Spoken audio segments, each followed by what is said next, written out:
तेरे भरोसे में जी रहा हूं, कुछ भी नहीं है, कुछ भी नहीं।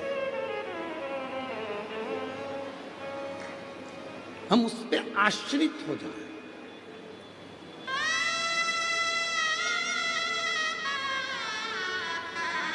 कितना कृपालु होगा जरा सोचिएगा मेरे देवादिदेव महादेव।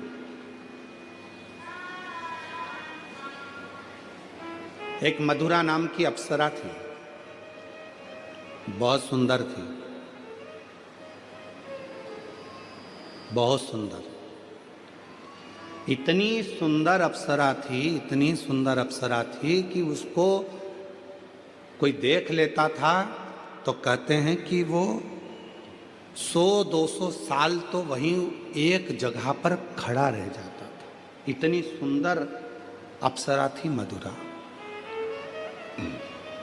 इतनी सुंदर।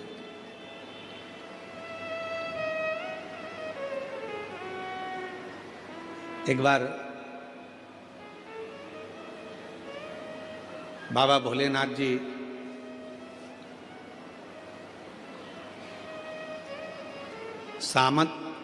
समाधि में लीन थे, साधना में लीन थे।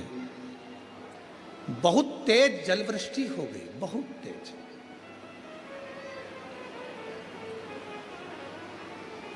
इतना तेज जलवृष्टि हुई, इतनी तेज जलवृष्टि हुई, पूरा जल भगवान शंकर की साधना पर गिर रहा था, शिव पर गिर रहा था। शंकर भगवान बड़े सुंदर दिख रहे थे, बड़े सुंदर। कभी मौका लगे तो दर्शन करिया करो, कभी कभी ऐसा भी दर्शन करा करो जब शिवजी के शिवलिंग के ऊपर जो जलाधारी लगती है। करें आप लोगों ने दर्शन? शिवजी के शिवलिंग के ऊपर जो जलाधारी होती है और जलाधारी में से बूंद बूंद पानी शंकर भगवान के ऊपर गिरता है, शिवजी के ऊपर गिरता है। कभी कभी उसका भी एक प्रेम से दर्शन करा करो, बहुत ध्यान से दर्शन करा करो कभी उसका। आप लोगों को पहले भी कहा कि जो जलाधारी होती है जिसमें से बूंद बूंद पानी गिरता है वो शंकर भगवान की 5 लड़कियां हैं। कितनी बेटियां हैं? 5। सब लोग उसका नाम बोलेंगे। जया, विषहरा, शामली बारी, दौतली, देव। ये शंकर भगवान की 5 लड़कियां हैं जो शिवजी के ऊपर निरंतर एक एक बूंद पानी गिरा रही हैं। निरंतर जल गिर रहा है, निरंतर जल पड़ रहा है।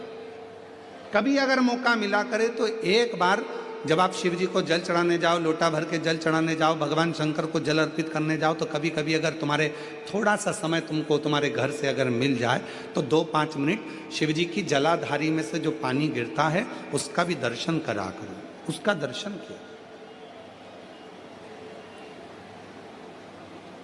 कभी कभी। और यहां तक शिवपुराण कहती है जलाधारी में से जब पानी गिर रहा हो और भगवान तुम्हारे हाथ में अगर कोई बेलपत्री का पत्ता हो, नहीं हो तो मंदिर की बेलपत्र जो चढ़ी चढ़ाई हो वो भी अगर आपने शिवलिंग पर चढ़ा दी और थोड़ी देर बैठ गए और बूंद बूंद पानी उस पर से गिर रहा है, थोड़ी देर वो जया, विषहरा, शामली बारी, दौतली, देव, वो बूंद बूंद पानी उसमें से गिर रहा है, उसको गिरने दो। और थोड़ी देर दर्शन करने के बाद उस बेलपत्र को डॉक्टर जिसको कह दे कि इसकी ब्लॉकेज ज़्यादा है, इसका ऑपरेशन करना पड़ेगा, बाईपास करना पड़ेगा, डॉक्टर साहब से कहना मुझे 2 दिन दे दो मात्र, परसों के दिन बाईपास करा लूँगी, या 2 दिन आप ट्रीटमेंट करो।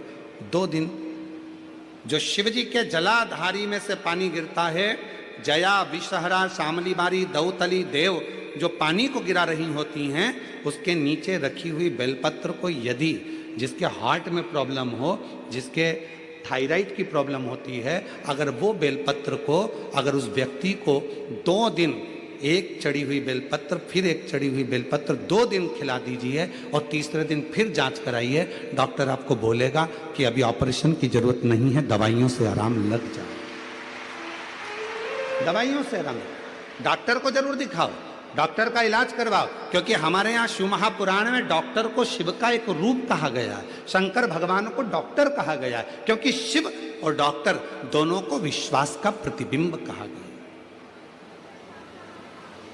डॉक्टर का प्रतिबिंब विश्वास। एक पत्र है, अच्छा है,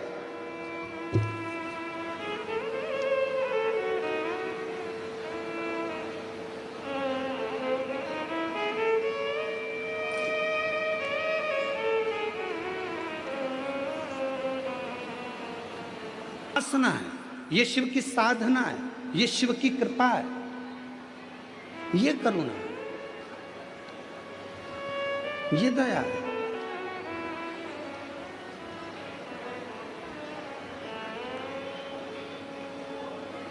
किस विश्वास के साथ आप आए हैं? क्या कहने के लिए बाबा के पास बैठे हैं? तुम्हारी मुंबई में बहुत कथा होती होगी, बहुत इवेंट होते होंगे, पर याद रखना, ना तो ये कथा है और ना ये इवेंट है।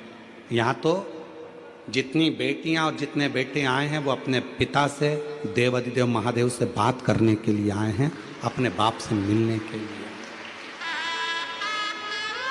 वो अपने पिता से मिलने के लिए आए, अपने दिल का भाव कहने के लिए आए। ये इवेंट नहीं है, ये बाबा का घर है, ये बाबा का दर है। कहते हैं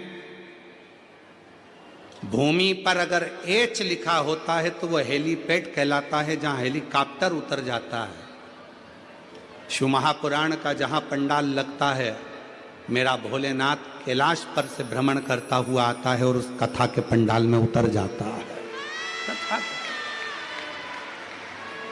वो शिव है, वो शंकर।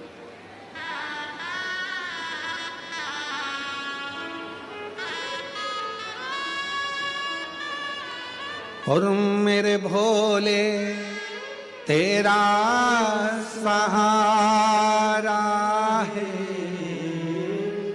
मेरे भोले तेरा सहारा है, मेरी नैया का तू किनारा है, मेरी नैया का तू किनारा है।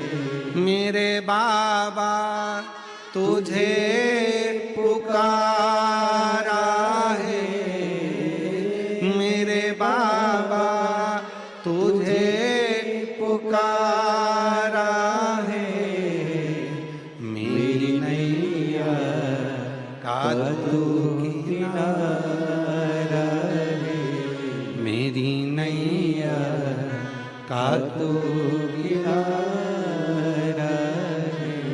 यहाँ शिव से बात करी जाती है, यहाँ शंकर को अपना दर्द सुनाया जाता, यहाँ शिव को अपना भाव कहा जाता है, शिव को अपनी बातें कही जाती हैं।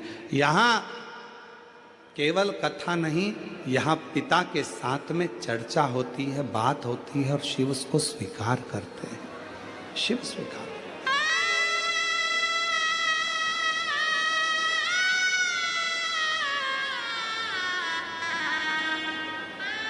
आप में से कितनी माताएं हैं जो सब्जी बनाती हैं रोज, अपने अपने घर में जो सब्जी बनाती हैं? सब बनाती हो? ठीक है। सब्जी इतनी बनाना है तो बघार भी क्या इतना ही बनाओगे? जम के तो बोलो नहीं। बघार कितना सा बनाओगे? इतनी दाल है, मालूम पड़े एक किलो तुमने दाल बनाई, 1 किलो आलू की सब्जी बनाई, तो उसमें बघार कितना डालोगे? थोड़ी सी राई, थोड़ी सी जीरा, थोड़ा सा तेल, थोड़ा सा नमक, थोड़ी सी मिर्ची, थोड़ा सा हरा धना, ये सब पिसा धना, गरम मसाला, थोड़ा सा। दाल 1 किलो है, बघार थोड़ा सा। शिव महापुराण की कथा भी ये कहती है जीवन बहुत बड़ा है, शिव महापुराण की कथा बहुत छोटा सा बगार है। अगर अपनी जिंदगी में स्वाद चाहते हो, दाल में स्वाद कब आएगा? जब उसमें थोड़ा सा बगार लग जाएगा। अपनी जिंदगी में उन्नति कब पाओगे? जब आप 5 या 7 दिन शिव महापुराण की कथा में जाकर बैठ जाओ। ये बगार है, थोड़ा सा बगार है ये अपनी जिंदगी को संवारने का।